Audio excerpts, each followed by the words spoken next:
Quand vous chargez des tracés, que ce soit à partir d'un site web, à partir d'un mail qu'on vous a envoyé, tout ça, en fait, ils vont se stocker sur votre tablette et vous pouvez aller voir ça sur l'appli. Donc pour ça, si je retourne sur le menu principal, il faut aller donc dans l'outil tracé avec le petit stylo et ensuite aller dans votre répertoire de cartes, votre catalogue de tracés.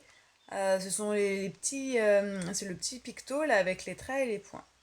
Donc je clique dessus et donc là vous arrivez sur comme un dossier finalement comme sur votre ordinateur. Les premières lignes, ça vous l'aurez tous. Et les lignes d'après, en fait, c'est des dossiers que j'ai créés moi-même. Là, tous les Auvergne, Bourgogne, Bretagne, toutes les régions, c'est moi qui ai créé ça. Donc vous, au départ, vous aurez simplement Corbeil. Donc ça, c'est tous les tracés qui ont été supprimés. IGN Rando, c'est les tracés qui sont importés depuis IGN Rando. Import, c'est en fait là où vous allez tout retrouver, absolument tous les tracés que vous avez importés. Donc en fait, dans un premier temps, il y aura des traces que là-dedans. Vous voyez, là, moi, dans import, j'en ai 12 des traces. Donc ça, c'est des choses que j'ai chargées. Nouvelle, c'est toutes les traces que vous avez faites vous-même.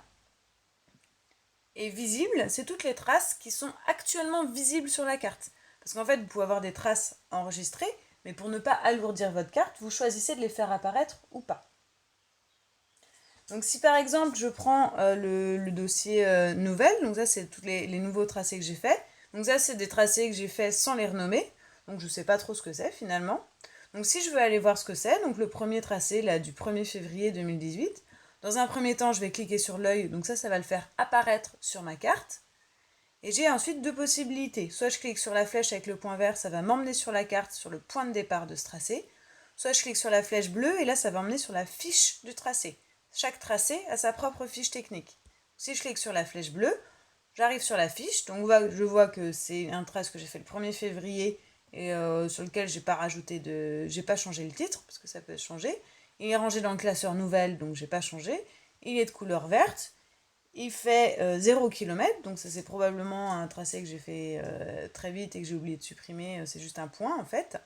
Et donc si je veux aller le voir, je clique sur la flèche avec le point vert. Hop, et ça va m'emmener au point de départ. Et donc là, on voit ici le point de départ qui est matérialisé, c'est pas très visible, avec le triangle bleu. Si je vais sur une trace un tout petit peu plus parlante, donc si je retourne toc, tracé, catalogue de tracés, et que je vais donc dans les visibles, il va y avoir des trucs un peu plus parlants. Par exemple, la trace Gramma Salviac, donc je vais sur ma fiche technique, je vois qu'elle s'appelle Gramma Salviac, elle est classée dans le classeur Auvergne-Rhône-Alpes, qu'elle fait 70 km, que j'ai des dénivelés, etc. Donc ça c'est probablement une carte que j'ai importée et pas que j'ai tracée, parce que quand on trace on n'a pas les dénivelés.